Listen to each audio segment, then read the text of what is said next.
Ini belakang. Ini suasana di belakang Telaga Tok Syah.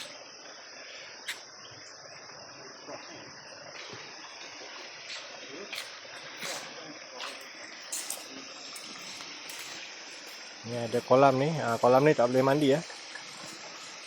Kolam ni kesan kotoran. Kotoran daripada orang mandi atas tu. Kita tidak digalakkan mandi kat situ lah.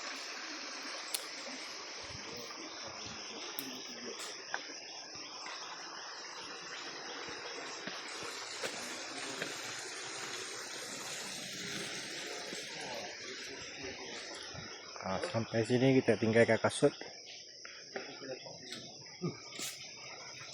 Inilah suasana di Telaga Tok Syah. Itu surau, boleh solat.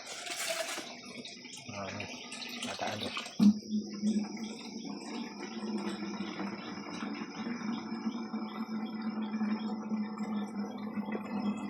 Air ni walaupun dia mengalir, dia takkan pedok. Dia setakat tu je. Macam tu betul? Ya. Macam tu je. Air dia memang air mineral semula jadi jernih.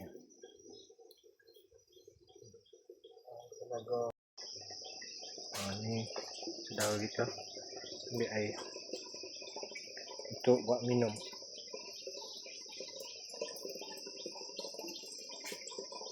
Dalam tu pun boleh ambil, untuk mandinya boleh. Cuma untuk minumnya baik kita ambil yang tadah macam tu.